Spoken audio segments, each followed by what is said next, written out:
Race to the White House is heating up. The Republican National Convention kick-started with the formal nomination of President Donald Trump for president and Mike Pence for vice president.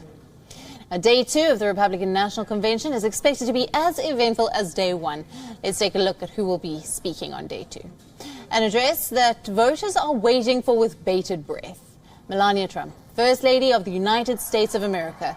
Her address will come after Trump family found itself in the middle of yet another controversy.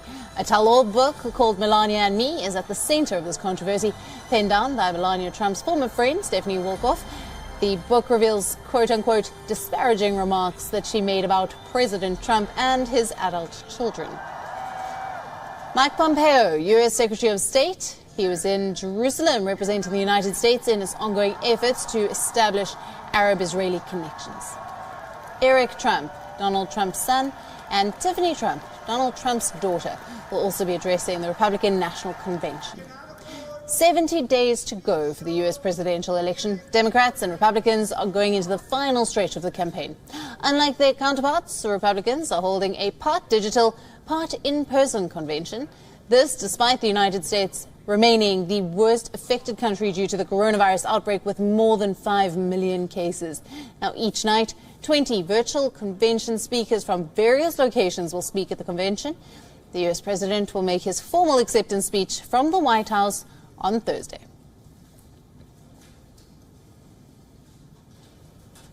WION correspondent Simon Marks is joining us live from Washington, D.C. for more on this. Good evening to you, Simon.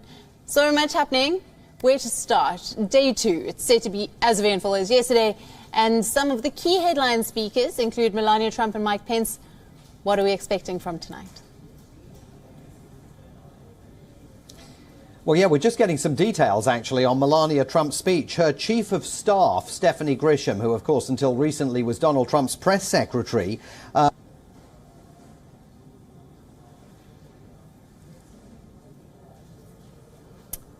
We seem to have lost my colleague there, Simon. We will try to reestablish. Are you back? Can you hear us again, Simon? I can hear you, Alison. Can you hear me? Loud and clear. Great. So just to recap there, we're getting some details now on Melania Trump's speech that she'll be making tonight to the second night of the Republican convention. Her press secretary, Stephanie Grisham, says that the speech will be made in the newly reconstructed Rose Garden of the White House, which was only unveiled to the press just a few days ago.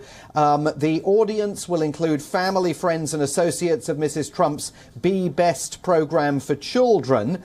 And Stephanie Grisham insists that every word in this speech is from Melania Trump. That, of course, a reference to the fact that back in 2016, Melania Trump's speech to the Republican convention plagiarized key phrases from a speech that Michelle Obama had made. They're not going to make that mistake twice. There are questions being asked about why the Rose Garden is being used as the backdrop for this, given that politicians are not supposed to be using government property from which to campaign, but the White House insists that those regulations do not cover the First Lady of the United States. The other big speaker tonight is Mike Pompeo, the Secretary of State, running into substantial controversy over his decision to address the convention. He's in Israel at the moment.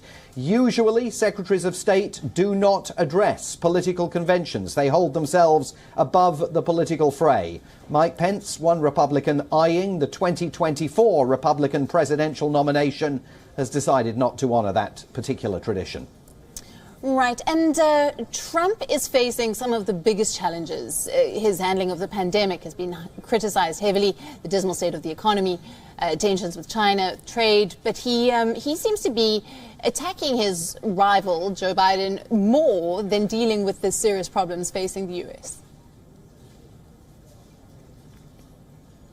Yeah, very much so. Beijing Biden, the Democrats' presidential candidate, was dubbed by at least one speaker on night one of this convention. And President Trump, having promised that this would be a convention that would be uplifting, it would be inspiring, it would have a message of positivity, well, the first night was absolutely dominated by fire and brimstone from a series of speakers who insisted that Joe Biden plans to destroy America. He wants to erase America's suburbs from the face of the earth. He's engaging in a fraudulent attempt to steal the American election through postal voting. He wants to destroy America's standing on the world stage by failing to stand up to countries that challenge the United States, like China, like North Korea and Iran. So night one was absolutely filled with absolutely emotive and in many cases completely misleading rhetoric about Joe Biden's plans for the country. Of COVID-19, there was very little that was said. President Trump was on screen to thank some of the healthcare workers and other emergency workers who responded to the COVID-19 crisis. He, and then later his son Donald Trump Jr., insisted that there was light at the end of the COVID-19 tunnel and that the country can start planning for a glorious rebound in the American economy because the virus will soon be in its rearview mirror. Again, right. The facts don't entirely bear that out. Absolutely. Simon, thank you very much for joining us for the latest there.